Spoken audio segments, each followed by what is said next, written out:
नमस्कार, डेली 24 भारत देख रहे हैं आप। मैं हूं आपके साथ साहिल धुलिया। बुलेटिन की शुरुआत करेंगे। मेरठ के गंगानगर स्थित IIMT यूनिवर्सिटी में भव्य दीक्षांत समारोह का आयोजन किया गया, जिसमें मुख्य अतिथि के रूप में देश के उपराष्ट्रपति CP राधाकृष्णन पहुंचे। समारोह में उनके आगमन पर विश्वविद्यालय परिसर में उत्साह का माहौल देखने को मिला। कार्यक्रम में भारतीय जनता पार्टी के वरिष्ठ नेता लक्ष्मीकांत वाजपेयी भी मौजूद रहे। इस अवसर पर बड़ी संख्या में छात्र छात्राओं को डिग्रियां और मेडल प्रदान किए गए। दीक्षांत समारोह में शिक्षा, अनुशासन और भविष्य की चुनौतियों पर भी विचार साझा किए गए, जिससे कार्यक्रम और भी गरिमा में बन गया। वहीं उन्नाव रेप पीड़िता के पिता की हिरासत में मौत के मामले में बड़ा फैसला सामने आया है। दिल्ली हाई कोर्ट ने पूर्व विधायक कुलदीप सिंह सेंगर की सजा बढ़ाने की मांग वाली याचिका खारिज कर दी है। अदालत ने साफ कहा है कि अपील दायर करने में हुई भारी देरी को नजरअंदाज नहीं किया जा सकता। इस मामले में सजा बढ़ाने के लिए जो अपील दाखिल की गई थी, उसमें कुल 1945 दिनों की देरी हुई। कोर्ट ने कहा कि इतनी लंबी देरी के बाद अपील लाना सही नहीं है और इसके पीछे कोई ठोस वजह भी नहीं बताई गई। इसी आधार पर याचिका को खारिज कर दिया गया। ये मामला उन्नाव से जुड़ा है, जहां 2018 में पीड़िता के पिता की पुलिस हिरासत में मौत हो गई थी। इस घटना के बाद पूरे देश में मामला चर्चाओं में आया था। ट्रायल कोर्ट ने जांच के बाद कुलदीप सिंह सेंगर और अन्य आरोपियों को दोषी मानते हुए 10 साल की सजा सुनाई थी। वहीं नोएडा के एलिवेटेड रोड पर एक तेज रफ्तार कार ने ई-रिक्शा को टक्कर मार दी, जिससे सड़क हादसा हो गया।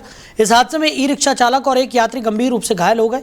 टक्कर इतनी तेज थी कि मौके पर अफरा तफरी मच गई और राहगीरों की भीड़ जमा हो गई।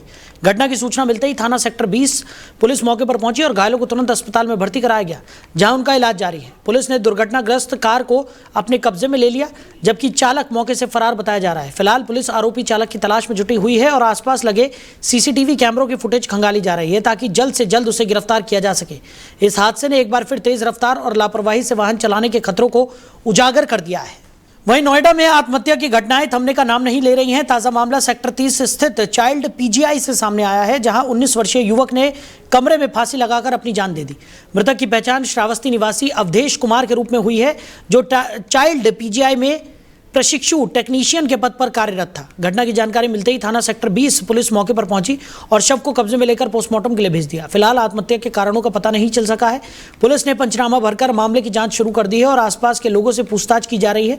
यह घटना एक बार फिर मानसिक स्वास्थ्य और तनाव से जुड़े मुद्दों की गंभीरता को सामने लाती है। अगर आप या आपका कोई परिचित कठिन दौर से गुजर रहा हो, तो मदद लेना बेहद जरूरी है।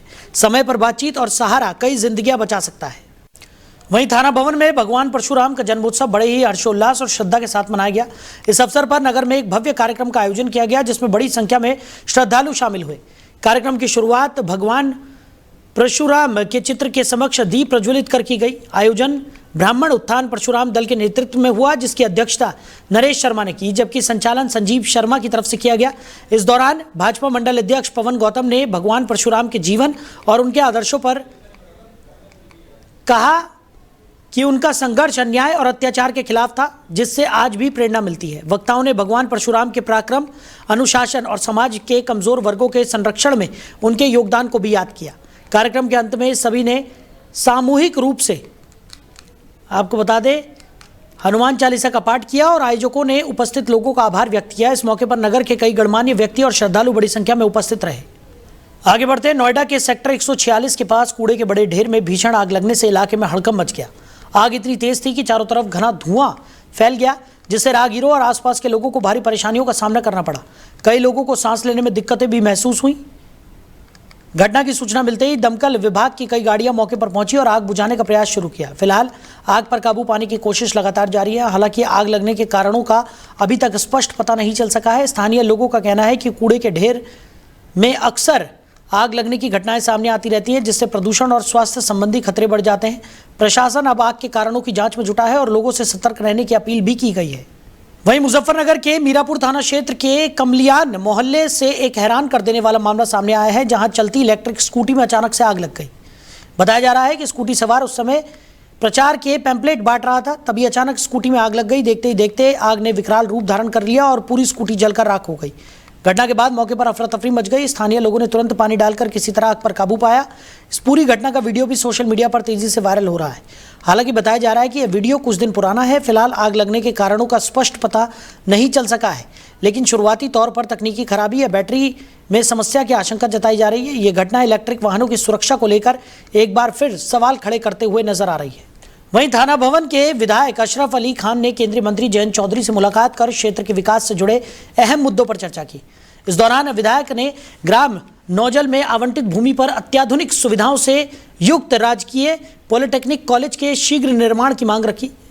विधायक का कहना है कि इस संस्थान के बनने से क्षेत्र के छात्र छात्राओं को कम शुल्क में बेहतर तकनीकी शिक्षा मिल सकेगी, जिससे उनके रोजगार के अवसर भी बढ़ेंगे। इस पर केंद्रीय मंत्री जयंत चौधरी ने सकारात्मक रुख दिखाते हुए आश्वासन दिया कि पॉलिटेक्निक कॉलेज के निर्माण के लिए जल्द ही राज्य सरकार को प्रस्ताव भेजा जाएगा। ये पहल क्षेत्र में शिक्षा और रोजगार के नए अवसर खोलने की दिशा में एक महत्वपूर्ण कदम मानी जा रही है। वहीं श्रमिकों के स्वास्थ्य सुधार के लिए प्रशासन ने एक बड़ी पहल की है। जिलाधिकारी मेधा रूपम की अध्यक्षता में कलेक्ट्रेट में आयोजित बैठक में कई महत्वपूर्ण निर्णय लिए गए। बैठक में निर्देश दिए गए कि श्रमिकों के कार्यस्थल और आवासीय क्षेत्रों में नियमित स्वास्थ्य शिविर लगाए जाएं, जहां डॉक्टर, दवाइयां, जांच और टेलीमेडिसिन जैसी सुविधाएं उपलब्ध कराई जाएं। इसके साथ ही निर्माण स्थलों पर भी चिकित्सा सुविधा पहुंचाने के लिए एक विस्तृत कार्य योजना तैयार की जा रही है। प्रशासन ने फर्स्ट एड, रक्तदान और आपदा प्रबंधन से जुड़ी जागरूकता बढ़ाने पर भी जोर दिया है। साथ ही हेल्थ वेलनेस सेंटर और सरकारी योजनाओं के प्रति श्रमिकों को जागरूक करने के निर्देश दिए गए हैं। औद्योगिक क्षेत्रों में श्रमिकों को सस्ता और पौष्टिक भोजन उपलब्ध कराने के लिए गैर सरकारी संगठनों और प्राधिकरण के सहयोग से विशेष व्यवस्था बनाने की योजना है। प्रशासन का लक्ष्य है कि श्रमिकों को बेहतर स्वास्थ्य सुविधाएं और जीवन स्तर प्रदान किया जा सके। आगे बढ़ते हैं। मुजफ्फरनगर के रतनपुरी थाना क्षेत्र में पुलिस और बदमाश के बीच हुई मुठभेड़ में बड़ा खुलासा हुआ है। हिरासत में लिए गए आरोपी मंजीत उर्फ काला को पुलिस ने मुठभेड़ के बाद गिरफ्तार कर लिया है। बता दें कि वो पहले भी गिरफ्तार किया गया था जब वो हिरासत से फरार हो गया था। तो मुठभेड़ के दौरान आरोपी के पैर में गोली लगी, जिससे वो घायल हो गया। बताया जा रहा है कि आरोपी 20 तारीख को थाने से फरार हो गया था और इस दौरान उसने पुलिस से सरकारी पिस्टल भी लूट ली थी। एसओजी टीम और रतनपुरी पुलिस की संयुक्त कार्रवाई में आरोपी पकड़ लिया गया और उसके पास से लूटी गई पिस्टल, मैगजीन और खोखा भी बरामद कर लिया गया। इस पूरे मामले का खुलासा करते हुए अक्षय महादिक एसपी देहात ने बताया कि आरोपी से पूछताछ जारी है और मामले में आगे की कार्रवाई की जा रही है। फिलहाल पुलिस इस घटना को बड़ी सफलता के रूप में देख रही है। दिनांक 18 अप्रैल 2026 को एक घटना घटी थी, जिसमें एक व्यक्ति को थाना रतनपुरी में कुछ अज्ञातों द्वारा फायरिंग करी थी।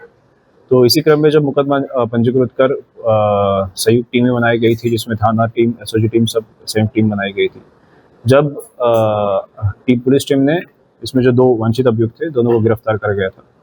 और इसी में जब दिनांक 20/4/26 को जो एक अभियुक्त जिसका नाम मंजीत उर्फ काला है, जो निवासी ग्राम समोली थाना रतनपुरी का है, ये पुलिस अभिरक्षा से भागने के बाद उसने जब पुलिस से जब सरकारी पिस्टल छीनी, तब ये एक गेहूं के खेत में जाके छुपा था। उसने पुलिस के ऊपर फायर करा। जब आत्मसुरक्षार्थी जब पुलिस ने जो भी फायरिंग करी, तो उसमें वो घायल हो गया और उसमें उसके आगे की विधिक कार्रवाई करी गई। क्या क्या बरामद हुआ है? इससे एक सरकारी पिस्टल बरामद हुई है, मैगजीन में एक खोखा कारतूस, 9 एमएम। वहीं नोएडा के सेक्टर 12 स्थित मेट्रो अस्पताल में अग्निशमन विभाग ने मॉक ड्रिल कर आपात स्थिति से निपटने की तैयारी को परखा।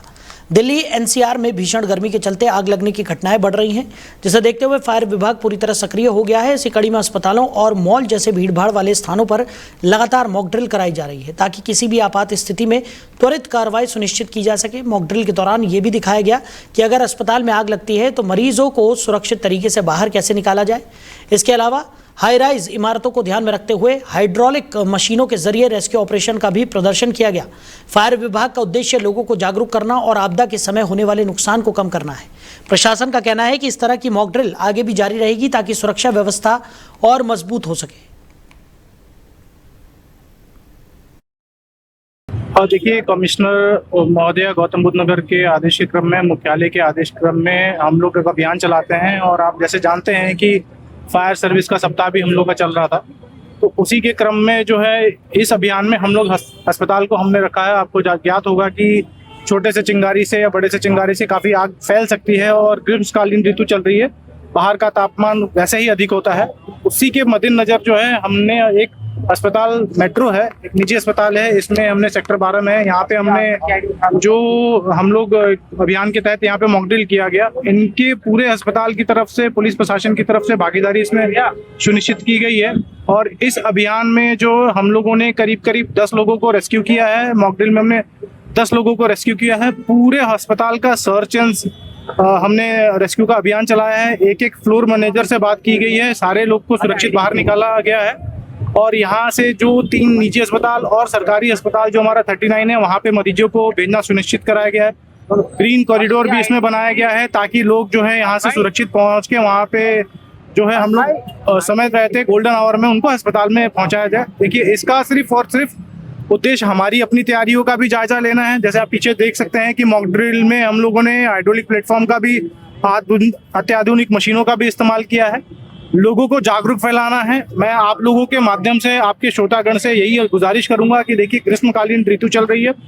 इसमें आप घर में बाहर जाते समय कोई भी इलेक्ट्रिकल इक्विपमेंट हो, गीजर हो, आप इत्यादि का ऑन छोड़ के ना जाए। और देखिए, कमिश्नर पर ज्यादा जानकारी के साथ हमारे सहयोगी अरबाज हमारे साथ जुड़ गए हैं। अरबाज, मेट्रो अस्पताल में अग्निशमन मॉक ड्रिल किया गया है और जिस तरीके से गर्मी का प्रकोप बढ़ता हुआ नजर आ रहा है, ऐसे में आग लगने की घटनाएं जो है वो भी बढ़ती हुई नजर आती हैं और इस बीच ये मॉक ड्रिल काफी सहायक साबित होने की उम्मीद जताई जा रही है। बिल्कुल, देखिए साहिल, नोएडा में लगातार बढ़ रही भीषण गर्मी के बीच आग लगने की घटनाओं में इजाफा देखने को मिल रहा है। कई घटना दो दिन के अंदर नोएडा में हो चुकी हैं, कभी कबाड़ के गोदाम में, कभी कहीं।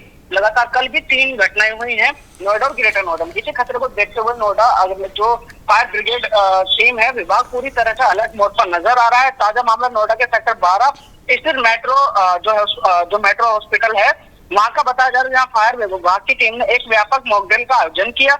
इस मॉकड्रिल का उद्देश्य आपात स्थिति में जिस तरीके से मामला खराब हो जाता है, आग जलती है, कोई घटना घट जाती है, तो रेस्क्यू, एक तरीके से रेस्क्यू ऑपरेशन चलाया गया था और इसकी तैयारी को परखना और लोगों को जागरूक करना, इसी का ये मकसद था, जहाँ पर मेट्रो हॉस्पिटल में मॉकड्रिल किया है। आपको बता दें, मॉकड्रिल के दौरान फायर ब्रिगेड की टीम ने अस्पताल परिसर में आग लगने की जो स्थिति तैयार की और उसके अनुसार राहत एवं बचाव कार्यों का अंजाम दिया। टीम ने दिखाया कि अगर अस्पताल जैसे जगह पर आग लगती है तो मरीजों को किस तरीके से सुरक्षित तरीके से बाहर निकाला जाएगा। खासतौर पर आईसीयू, जो ऐसी जगह होती है जहाँ आईसीयू होता है या जहाँ पर छोटे छोटे बच्चे होते हैं शीशों के अंदर, मरीजों की प्राथमिकता को देखते हुए आधार पर ऐसे शिफ्ट किया जाए, जिससे इसका भी प्रदर्शन किया गया। लोगों को जागरूक करने के लिए एक अच्छा अभियान माना जा सकता है। साहिल, अरबाज, वहीं जिस तरीके से मॉक ड्रिल यहाँ पर कर लिया गया है, यानी कि आने वाले समय के लिए तैयारी यहाँ पर की जा रही है, लेकिन साथ ही साथ जो व्यापक इंतजाम होने चाहिए इस तरीके की आपातकालीन सिचुएशन के लिए, या जिस तरीके की स्थिति कई बार हमने देखी है कि जब गर्मी का प्रकोप बढ़ता है तो कई जगहों पर आग लगने की घटनाएं बढ़ने लगती हैं और ऐसे में जो व्यापक इंतजाम होने चाहिए थे, क्या वो पहले से वहाँ पर नज़र आ रहे हैं? और अग्निशमन विभाग की तरफ से क्या कुछ कहा जा रहा है इन तमाम प्रयासों को लेकर? देखिए, प्रयास की बात जैसे आपने कहा, तो कहीं ना कहीं जो चीजें हैं, व्यापक चीजें हैं, वो लगातार पहुंचाई जाएंगी। अभी तो फिलहाल लोगों को जागरूक करने की जो इंतजाम किए हैं, वो या प्रदर्शन कह दीजिए, तो या मॉकड्रिल कह दीजिए, वो मेट्रो नोएडा से हॉस्पिटल से जो हुआ है, वो मॉकड्रिल यहाँ से हुआ है। इसी दौरान हाईराइज बिल्डिंग में रेस्क्यू ऑपरेशन को ध्यान में रखते हुए जो हाइड्रोलिक मशीन का इस्तेमाल किया गया।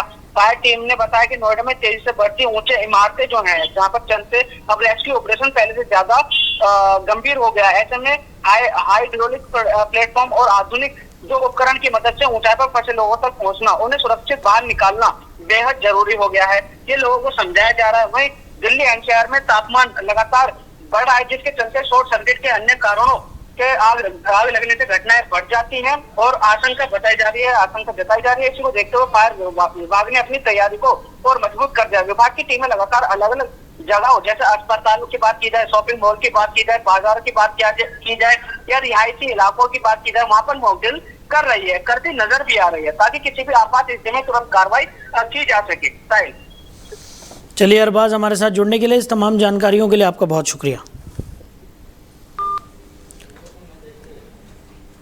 तो अस्पताल और मॉल में अभ्यास प्रक्रिया लगातार जारी है। आपात स्थिति से निपटने के लिए प्रशिक्षण यहाँ पर दिया गया। मेट्रो अस्पताल में भी अग्निशमन मॉक ड्रिल किया गया, जिससे अगर आने वाले समय में इस तरीके की कोई आपात स्थिति बनती है तो उसको आसानी से नियंत्रित किया जा सके, उसी को लेकर ये मॉक ड्रिल मेट्रो हॉस्पिटल में किया गया।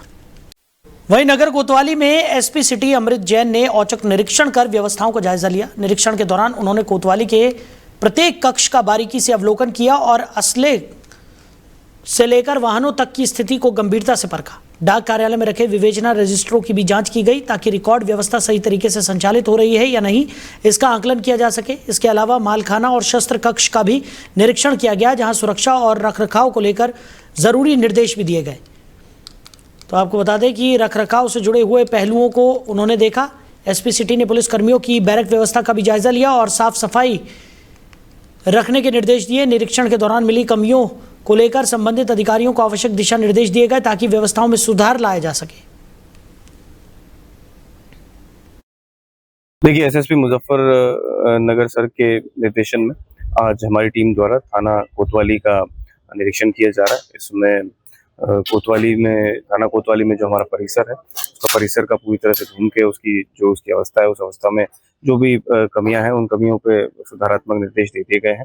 और जैसा कि आपको पता है कि हमारे रिक्रूट्स भी अब कुछ दिनों में सभी थानों को ज्वाइन करेंगे, तो उनके रहने इत्यादि क्या व्यवस्था रहेगी, उन व्यवस्थाओं का भी जायजा ले लिया गया। और दूसरा, इस जो थाने में हमारे आर्मरी है और थाने में जो हमारे माल है, जो इन सभी का प्रॉपर निरीक्षण किया जा रहा है एक चीज़ों का।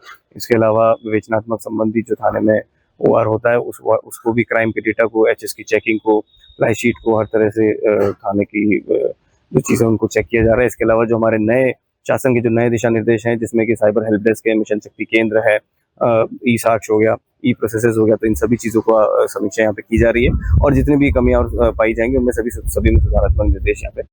तो फिलहाल इस बुलेटिन में मेरे साथ इतना ही। आप बने रहिए और देखते रहिए डेली 24 भारत। नमस्कार।